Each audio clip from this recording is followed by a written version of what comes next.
Hotel खुला, आप ऐसा समझ लो कि रतनगढ़ में खुला। अब होटल के बाहर एक बोर्ड लगा हुआ था कि यहाँ आओ, जितना मर्जी उतना भोजन करो, और भोजन के आपको पैसे नहीं देने हैं, पैसे आपके पोते देंगे। क्या लिखा था? यहाँ आओ, जितना मर्जी भोजन करो, भोजन के पैसे नहीं देने, पैसे आपके पोते देंगे। एक कोई महाराज भवंदेश्वर का भगत ऐसे ही होटल में पहुंच गया, होशियार बहुत था। दासपति हुए तब तो चला जावे, हटाई करने, थारी मारी करने चला जावे, कथा का निमंत्रण महाराज जी देवे तो बाद में जा काल जा। ऐसा भगत पहुंच गया, बाहर बोर्ड लिखा हुआ था, जितना मर्जी खाओ, पैसे नहीं देने, पैसे पोते देंगे। भगत ने सोचा ये सुविधा बढ़िया है, अब पता नहीं पोते कब होंगे, कब आएंगे, कब इसको याद रहेगा नहीं रहेगा, ये होटल रहेगा नहीं रहेगा, आज तो मौज लो। अब वो बैठ गया होटल में, ऑर्डर देने लगा, ये मिठाई ले आओ, ये सब्जी ले आओ, ये रोटी ले आओ, ये ले आओ, ये ले आओ, ये ले आओ, ये पूरी टेबल को भर दिया बढ़िया बढ़िया मिठाई फ्री में मिल रहा था। सुबह से शाम तक भोजन किया और शाम को हाथ धोकर के जैसे ही खड़ा होकर जाने लगा, तभी वो होटल वाला मैनेजर आया, इतना लंबा सा बिल बनाया और बिल वो टेबल पर रख दिया। अब वो भगत आदमी एक बार तो बिल को देखे और फिर वो होटल वाले को देखे, फिर बिल को देखे, फिर होटल वाले को देखे, फिर हिम्मत करके कहता है भैया ये क्या है? बोले बिल है, और क्या है? तो वो भगत कहता है बेवकूफ बनाते हो क्या? बाहर क्या लिख रखा है कि जितना मर्जी खाओ, पैसे नहीं देने, पैसे पोते देंगे, तो फिर ये बिल क्यों लेकर के आए? झूठ लिखते हो, बेवकूफ बनाते हो। वो होटल वाला कहता है देखो भाई साहब, बाहर बोर्ड पर हमने बिल्कुल झूठ नहीं लिखा है, जो भी लिखा है बिल्कुल सत्य लिखा है, और ये बिल भी आपका नहीं है। अच्छा मेरा नहीं है क्या? तो फिर मेरे पास क्यों लाए? बाहर क्या लिखा है? वो होटल वाला कहता है देखो बाहर हमने लिखा है कि यहाँ आओ, जितना मर्जी खाओ, भोजन के पैसे नहीं देंगे, पैसे पोते देंगे, और भाई साहब ये बिल भी आपका नहीं है, और भाई साहब ये बिल जो है ना, ये बिल आपके दादाजी का है, आपके दादाजी यहाँ जीव करके गए थे और आप उनके पोते हो ना, इसलिए बिल भरना आपको पड़ेगा। कहने का भाव क्या है भाई, दादे ने भोजन किया है तो पोते को बिल चुकाना पड़े चाहिए, लेकिन कर्मों का भुगतान तो भुगतना पड़ता है। चाहे 30वीं पीढ़ी को भुगतना पड़े, बेटे को भुगतना पड़े, पोते को भुगतना पड़े, कर्मों का दंड तो भुगतना ही पड़ेगा। इसलिए विचार करो, आज से नियम लेने, अच्छे कर्म करें, मंदिर आना चालू करें, माला फेरना चालू करें, राम राम करना चालू करें। तीसरा प्रश्न क्या था कि भगवान राक्षस का तो कल्याण कर देते मार करके, और भक्तों को तार देते, भगवान ने सूअर का अवतार क्यों धारण किया, मुझे ये बताइए। तो महाराज भगवान की कृपा से मैत्रेय मुनि कहने लगे कि देखो विदुर जी, भगवान ने सूअर का अवतार इसलिए लिया था क्योंकि कश्यप नाम के एक ऋषि थे, उन कश्यप ऋषि की 13 पत्नियां थी, उन 13 पत्नियों में दिति नाम की पत्नी थी, उस दिति की कोई संतान नहीं थी। तो दिति ने शाम के समय, संध्या के समय कश्यप ऋषि से कहा कि पतिदेव मेरी सारी बहनों के संतान है, मेरी कोई संतान नहीं है, आप कृपा करो मेरे भी संतान हो जाए। कश्यप ऋषि कहते हैं दिति बात तो तेरी अच्छी है, संतान होनी चाहिए, लेकिन ये जो समय है ना, ये समय ठीक नहीं है। संध्या का समय था, जिस समय मंदिर में आरती हो रही हो, ढोल नगाड़े बज रहे हो, सूर्य अस्ताचल की ओर जा रहा हो, संध्या के समय में जीव को कुछ काम नहीं करने चाहिए। कौन से काम? उस समय एक तो भोजन मत करो, या तो थोड़ी देर पहले कर लो, या मंदिर की आरती हो जाए उससे बाद में कर लो, लेकिन जो संध्या का समय है उस समय भोजन मत करो, उस समय नींद मत ले। आप कई सो जाते हैं ना बिस्तर पर, लेकिन वो 10-15 मिनट का समय है, उस समय केवल नींद मत ले। उस समय में स्त्री का संग मत करो। तो उस समय क्या करना चाहिए कि उस समय जो गुरु ने जो मंत्र बताया है, गुरु मंत्र, उस मंत्र की माला फेरो। यदि गुरु मंत्र की माला नहीं फेरते हो तो पास में कोई मंदिर है, आश्रम है, वहां आरती हो रही हो तो वहां जाकर के घंटी बजाओ, नगाड़ा बजाओ, नहीं तो हाथ जोड़ करके नमस्कार करके वहां बैठे रहो उसके। लेकिन संध्या के समय ऐसा कार्य नहीं करना चाहिए। लेकिन दिति मानी नहीं, दिति कहती मुझे पुत्र चाहिए। तो कश्यप ऋषि कहते हैं दिति, इस संध्या के समय में शंकर भगवान के गण आसमान में घुमा करते हैं और तू पुत्र की कामना करती है, जहां तेरे पुत्र तो 2 होंगे लेकिन दोनों ही राक्षस बन जाएंगे। दिति घबरा गई, दिति कहती है मुझे तो भगवान के भक्त पुत्र चाहिए। कश्यप ऋषि कहते हैं दिति, जो शब्द निकल गया वो वापस नहीं आएगा, तेरे बेटे तो राक्षस ही बनेंगे, लेकिन वो इतने बड़े राक्षस बनेंगे कि उनका वध करने के लिए भगवान हरि को धरती पर अवतार लेना पड़ेगा। और उसी ऋषि के गर्भ से दो राक्षसों का जन्म हुआ जिनका नाम था हिरण्याक्ष और हिरण्यकश्यप। ये दो राक्षस जन्मे ऋषि के। इधर महाराज पृथ्वी, हिरण्याक्ष नाम के राक्षस ने पृथ्वी को समुद्र के अंदर डुबो दिया था। पृथ्वी को लेकर के समुद्र के अंदर चला गया। अब ब्रह्मा जी ने सृष्टि का सृजन करना चाहा, लेकिन पृथ्वी रसातल में चली गई थी, तो पृथ्वी पर सृजन कैसे हुए? उस समय आसमान के अंदर लोग उड़ा करते थे। अब महाराज वो इधर से तो हिरण्याक्ष नाम का राक्षस उड़ता उड़ता आ रहा था, इधर से महाराज नारद जी उड़ते उड़ते आ रहे थे। ब्रह्मा जी ने सोचा पृथ्वी को बाहर कौन लेकर के आवे? ब्रह्मा जी ने भगवान नारायण का ध्यान किया। ब्रह्मा जी की सांस के द्वारा एक छोटा सा सूअर वाराह के रूप में प्रकट हुआ और देखते ही देखते उसने विशाल रूप धारण कर लिया और सीधा वाराह भगवान ने समुद्र में छलांग लगाई और जो पृथ्वी समुद्र के अंदर थी, रसातल में थी, उसको वाराह भगवान ने अपने दांतों पर उठा करके ऊपर लाने लगा। अब वो हिरण्याक्ष उड़ता उड़ता आ रहा था, सामने नारद जी मिल गए। नारद जी से वो हिरण्याक्ष कहता है, नारद खाली श्री कृष्ण गोविंद हरि मुरारी हे नाथ नारायण वासुदेवा यही बोलना आता है या थोड़ा लड़ना झगड़ना भी आता है? नारद जी कहते हैं, भैया मुझे तो नारायण नारायण बोलना आता है, लड़ना झगड़ना बिल्कुल नहीं आता। हिरण्याक्ष कहते हैं, ऐसे कैसे नहीं आता? तुझे मेरे साथ लड़ना पड़ेगा। नारद जी कहते हैं, भैया जबरदस्ती है कि लड़ना पड़ेगा? हिरण्याक्ष कहता है, हाँ हाँ जबरदस्ती है, मेरी भुजाओं में खुजली आ रही है, उस खुजली को मिटाने के लिए तुझे मेरे साथ लड़ाई करनी पड़ेगी। नारद जी कहते हैं, देखो भैया बात ऐसी है कि लड़ना झगड़ना तो हमें बिल्कुल भी नहीं आता, लेकिन लड़ाना झगड़ाना अच्छी तरीके से आता है।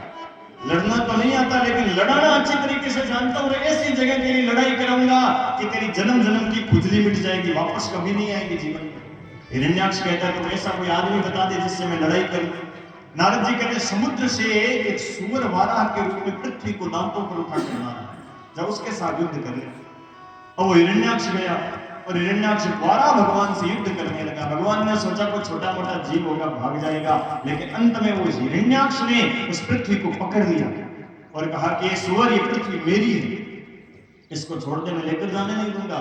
भगवान ने वाराह भगवान ने उस पृथ्वी को दांतों के ऊपर स्थिर किया और स्थिर करके अपने हाथ से जोरदार तमाचा उसके सिर के ऊपर मारा।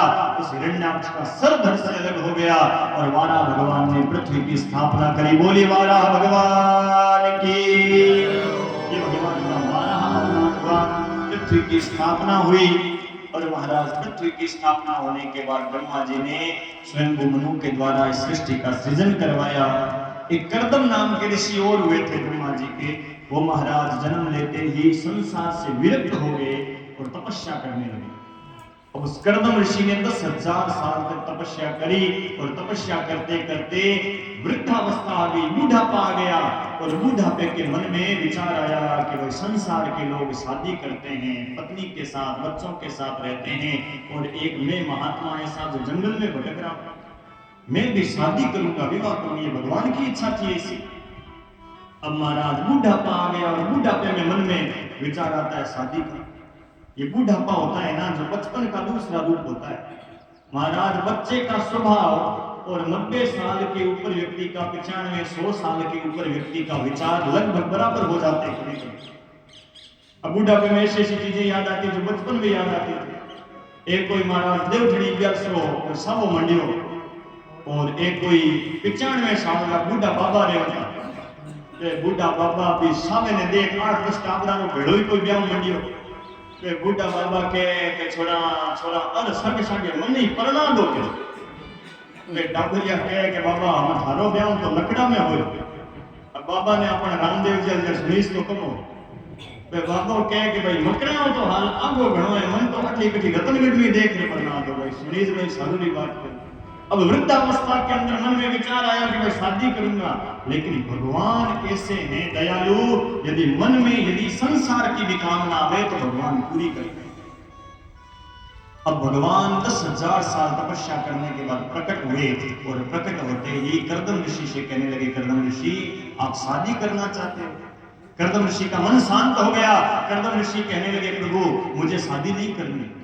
भगवान ने सोचा कहीं ऐसा तो नहीं मन मन भागे मुंह ढीला, मन में तो लड्डू फूट रहे और ऊपर से मना कर रहे नहीं मुझे शादी नहीं करनी। तो भगवान कहते रहे कर्दम ऋषि आप मना कर रहे हो, मैंने तो आपका रिश्ता ही पक्का कर दिया। स्वयंभू मनु की बीच की कन्या जिसका नाम है माता देवहूति, देवहूति के साथ आपकी मैंने सगाई कर दी। अब मेरी बात को खराब मत करना। कर्दम ऋषि कहते हैं देखो प्रभु झूठ नहीं बोलता, मन में इच्छा तो शादी की थी, लेकिन आपका दर्शन हुआ ना, आपका दर्शन होते ही मेरे मन के भाव बदल गए।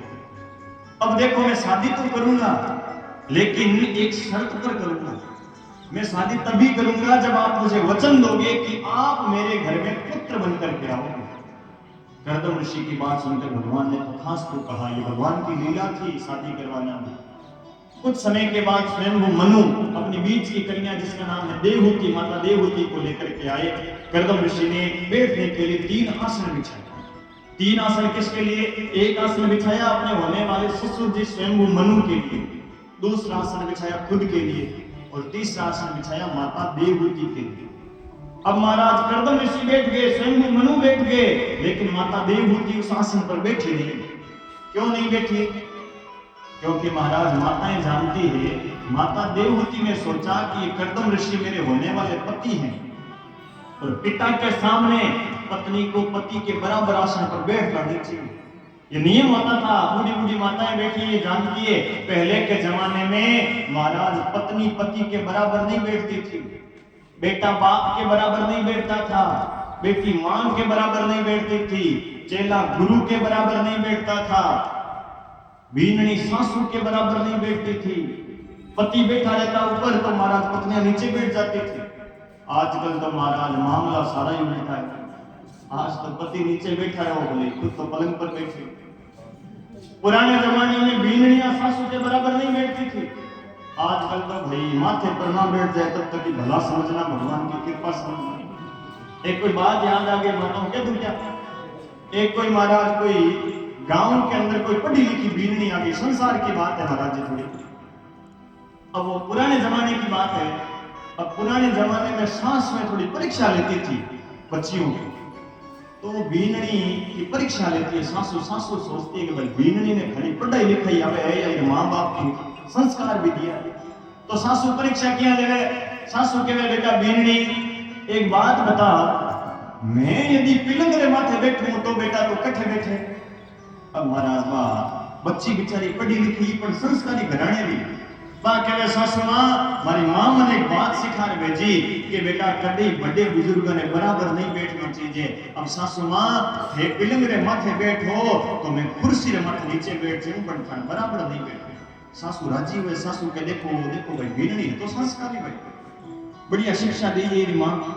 अब सासू भले के वे बेटा एक बात और बता, भी कुर्सी रे माथी मैं बैठ जाऊं तो बेटा तू कठे बैठी।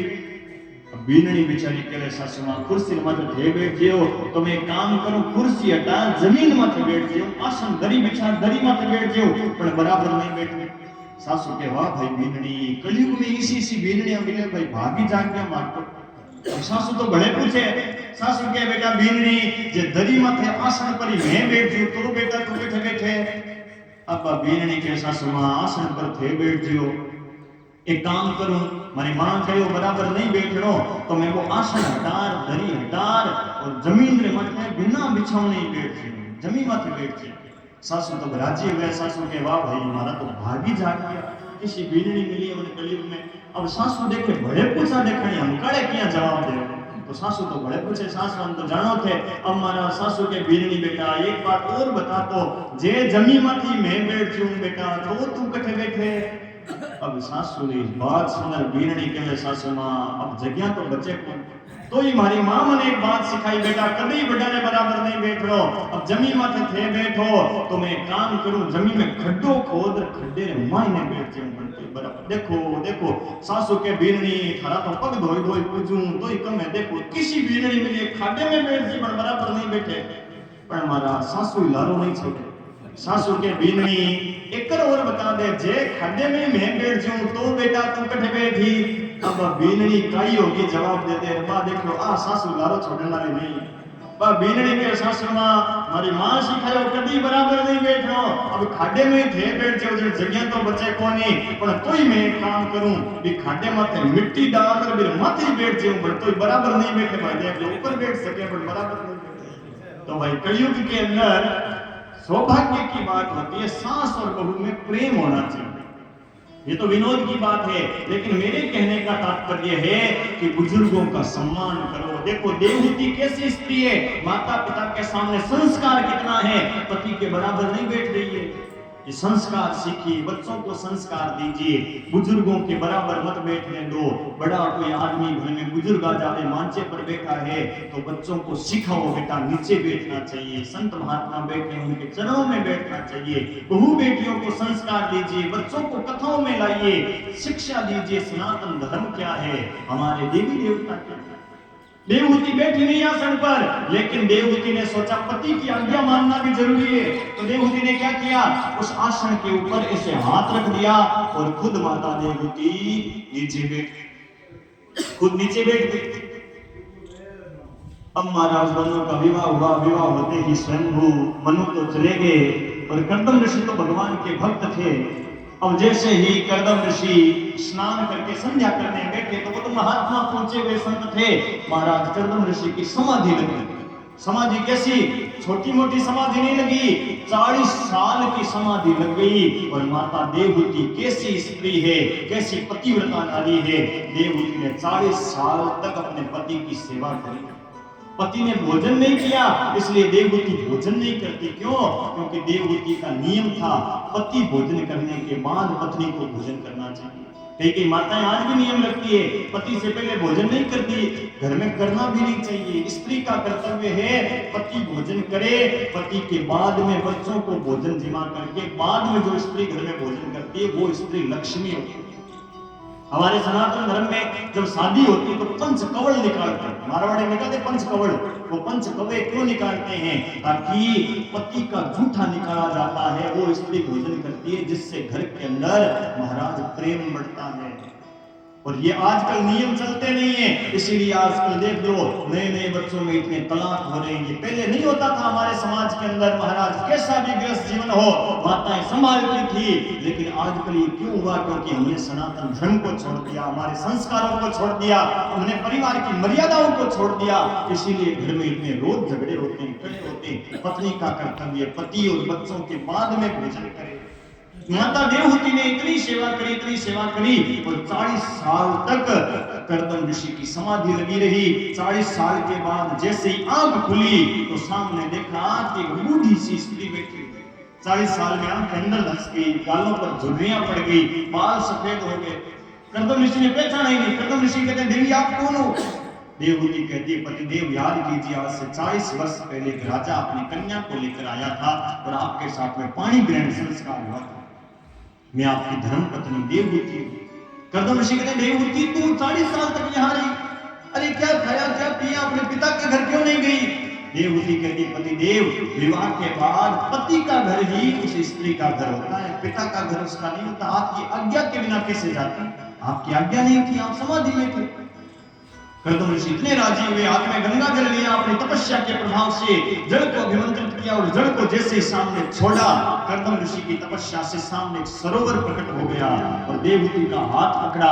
हाथ पकड़ करके जैसे उस सरोवर में स्नान किया है, स्नान करते तपस्या के प्रभाव से कर्दम ऋषि तो वापस 21 वर्ष के नव युवक बन गए और माता देवहूति 16 साल की तरुणी बन गई। सामने एक महल प्रकट कर दिया और उसमें इतनी सुख सुविधा थी, हजारों साल तक दोनों ने विहार किया। और ऐसी तपस्या के प्रभाव से माता देवहूति और कर्दम ऋषि के 9 कन्याओं का जन्म हुआ। महाराज इतना ही अनमोल जीवन मिला था, लेकिन हमने इस अनमोल जीवन को व्यर्थ में गुजार दिया। विवाह होता है धर्म की प्राप्ति के लिए, विवाह होने के बाद पति पत्नी दोनों को धर्म के मार्ग पर चलना चाहिए। लेकिन थारी मारी करता करता उम्र बीती सारी रे, मन बातों ने ना विचारी रे, मन बातों ने ना विचारी रे। अनमोल जीवन था, लेकिन हमने व्यर्थ के संसार की बातों में गुजार दिया। और संत भगवान क्या कहते हैं, जीवन तो अनमोल रे, तूने बातों में गुजारा, बंदे तूने बातों में गुजारा। जीवन तो अनमोल तूने बातों में गुजारा, तूने बातों में गुजारा। जीवन तो अनमोल तूने बातों में गुजारा, तूने बातों में गुजारा। जीवन तो अनमोल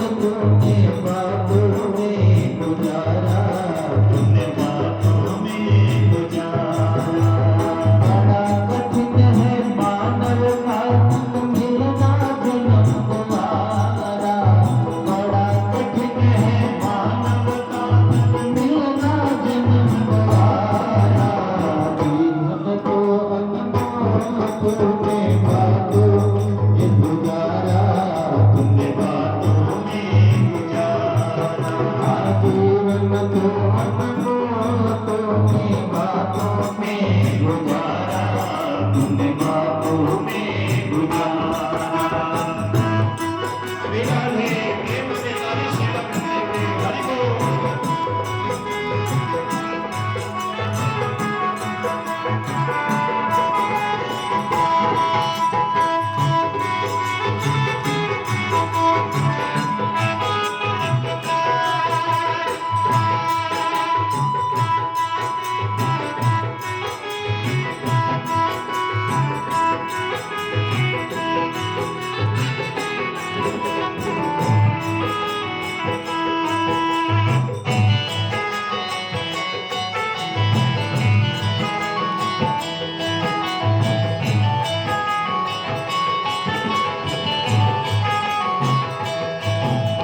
ब्रह्मा विष्णु शिव जी तरसे मानव तने को, ब्रह्मा विष्णु शिव जी तरसे मानव तने को। रोक सके तो रोक ले पापी चंचल मने को, रोक सके तो रोक ले पापी चंचल मने को।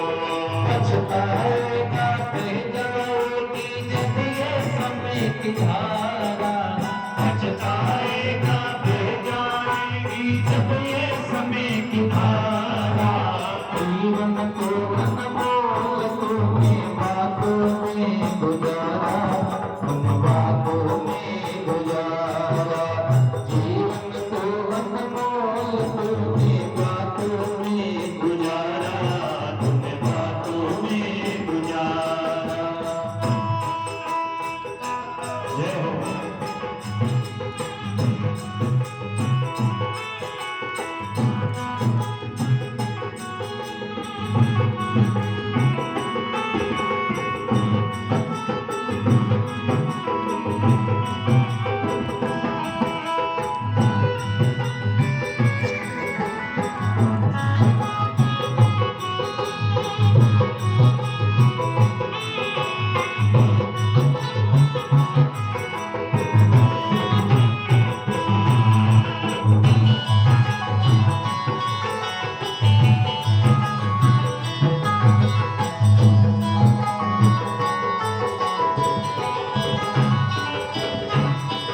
मस्त हुआ विषयों में फंस कर हो दीवाने, मस्त हुआ विषयों में फंस कर हो दीवाने।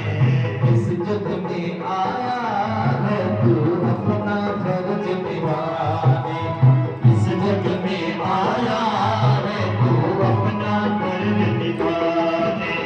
इस दुनिया में आकर तूने कुछ भी नहीं गुजारा, इस दुनिया में आकर तूने कुछ भी नहीं गुजारा।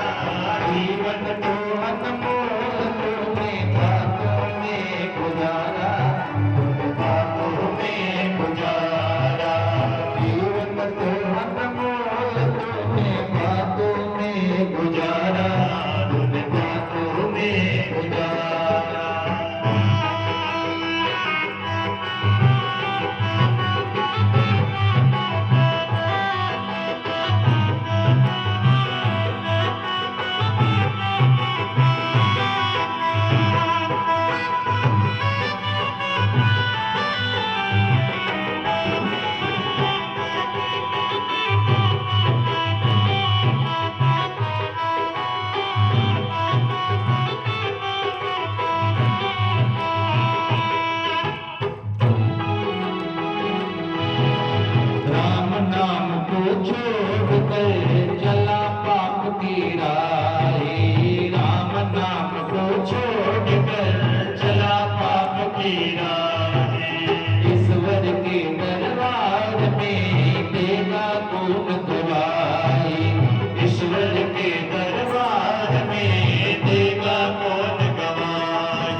लेकिन महाराज उसका सदुपयोग करके कर्दम ऋषि ने भगवान को प्रकट किया।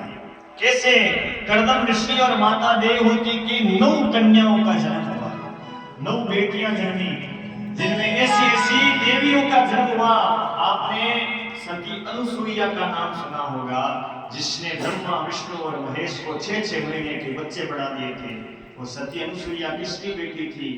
कर्दम ऋषि और माता देवहूति की बेटी थी। आपने भगवान राम के कुल गुरु का नाम सुना होगा, जिनका नाम था वशिष्ठ ऋषि। वशिष्ठ ऋषि की पत्नी का नाम था माता अरुंधति। ये अरुंधति किसकी बेटी थी? कर्दम ऋषि और माता देवहूति की बेटी थी। ऐसी ऐसी 9 बेटियां जन्मी और 10वें संतान के रूप में भगवान के अवतार कपिल भगवान का जन्म हुआ। बोलिए कपिल भगवान की। कपिल भगवान का अवतार हुआ। कपिल भगवान के जन्म लेते ही कर्दम ऋषि ने ईश्वर को नमस्कार किया और वन में तपस्या करने चले गए। कपिल भगवान थोड़े बड़े हुए। आज माता देवहूति ने एक ऊंचा आसन बिछाया। उस आसन पर माता देवहूति ने कपिल भगवान को बिठाया और बिठा करके उनके पैर धोने लगी, चंदन का तिलक लगाने लगी। तो माता देवहूति से कपिल भगवान कहते, माता आज ये उल्टी गंगा कैसे बह रही है? एक बेटे को मां की सेवा करनी चाहिए, लेकिन मां बेटे की सेवा क्यों कर रही है? देवहूति कहती, प्रभु आप तो ईश्वर के अवतार हो और मेरा ऐसा सौभाग्य जो आपकी सेवा करने का मुझे फल मिल रहा है। मेरे मन में प्रभु कुछ प्रश्न है और वो प्रश्न मैं आपसे पूछना चाहती हूँ। माता देवहूति कपिल भगवान से प्रश्न पूछती है और ये जो संवाद चलता है मैं आपको छोटे रूप में बताता हूँ। इस संवाद का नाम है सांख्य शास्त्र। कपिल भगवान ने सांख्य शास्त्र की रचना करी। माता देवहूति और कपिल का संवाद है। माता देवहूति कहती है, प्रभु मेरी 10 इंद्रियां हैं, ये 10 इंद्रियां मुझे अपनी अपनी ओर खींचती रहती है। इन इंद्रियों को वश में कैसे करूं? 10 इंद्रियां कौन सी? 5 ज्ञानेंद्रियां, 5 कर्मेंद्रियां। आंख कहती है बढ़िया बढ़िया चित्र देखूं, नाटक सिनेमा देखूं। कान कहते हैं बढ़िया बढ़िया संगीत सुनूं। जीभ चटोरी बड़ी होती है, ये कहती है बढ़िया बढ़िया मिठाइयां खाऊं। चमड़ी कहती है अच्छा अच्छा स्पर्श करूं। इन इंद्रियों को वश में कैसे करूं? ये पहला प्रश्न है। दूसरा प्रश्न प्रभु मेरा ये है कि संसार में बंधन किसका होता है? ये शरीर बंधता है संसार में, या आत्मा बंधती है हमारी, या हमारा मन बंधता है? संसार में बंधन किसका होता है, ये आप हमें बताइए। कपिल भगवान कहते हैं, माता यदि इंद्रियां अपनी अपनी ओर खींचे ना, तो उन इंद्रियों का मुंह जो है वो भगवान की ओर मोड़ दो। देखना इंद्रियों के ना घोड़े बढ़े, इन पे हरदम ही संयम के कोड़े लगे। अपने रथ को समार्ग लगाते चलो, कृष्ण गोविंद गोपाल गाते चलो। इंद्रियां यदि आंख के वे बढ़िया चित्र देखो तो महाराज भगवान का दर्शन करो, शंकर भगवान का, कृष्ण भगवान का, राम का, शिव का, ईश्वर का दर्शन करो। कान के वे बढ़िया बढ़िया संगीत सुनो तो भगवान के भजन सुनो, भगवान की कथा सुनो। यदि जीभ के वे कि बढ़िया बढ़िया चीज पकवान खाऊं तो उस मिठाई को लाओ, लेकिन सबसे पहले भगवान को भोग लगाओ। और भोग लगाने से वो कोई भी मिठाई हो भगवान का प्रसाद बन जाती है। और प्रसाद खाने से बुद्धि खराब नहीं होती। आप घर में जो भी चीज बनाओ, तुलसी का पत्ता डाल करके ठाकुर जी को घर में भोग लगाओ, उससे वो भगवान का प्रसाद बनती है और प्रसाद खाने से बुद्धि बढ़िया होती है। इंद्रियों का मुंह भगवान की ओर लगा दो। दूसरा प्रश्न था कि संसार में बंधन किसका है? कि शरीर का बंधन होता है या आत्मा का बंधन होता है या मन का बंधन होता है? कपिल भगवान कहते हैं, माता संसार में शरीर कभी नहीं बंधता है। शरीर को आप बांध नहीं सकते, शरीर को बांध कर रख दो। शरीर की केवल 3 ही गति होती है। यदि बांध कर रखोगे तो गल करके पानी बन जाएगा इसमें। जंगल में फेंक दोगे तो शेर भेड़िया इसको खा जाएंगे। यदि अग्नि में जला दोगे तो 2 मुट्ठी राख बन जाएगा। और शरीर की चौथी कोई गति नहीं है। शरीर कभी बंधता नहीं है, शरीर बंधन में नहीं फंसता। और माता आत्मा का भी बंधन नहीं होता है। क्यों? क्योंकि आत्मा का तो जन्म ही नहीं होता, आत्मा का तो मरण ही नहीं होता है। आत्मा अजर अमर अविनाशी चिन्मयी चैतन्य होती है। गीता के अंदर भगवान कृष्ण ने ये प्रमाण दिया है गीता में कि नैनम छिन्दन्ति शस्त्राणि नैनम दहति पावक ने चैनम क्लेदयन्त्यापो न शोषयति मारुत। इस आत्मा को अग्नि जला नहीं सकती, वायु सुखा नहीं सकती, पानी गला नहीं सकता, संसार का कोई भी अस्त्र शस्त्र इसको छेद काट नहीं सकता। आत्मा अजर अमर अविनाशी है। माता, संसार में बंधन होता है मन का। भाई लोगों से थोड़ा निवेदन करूंगा कि थोड़ा थोड़ा आगे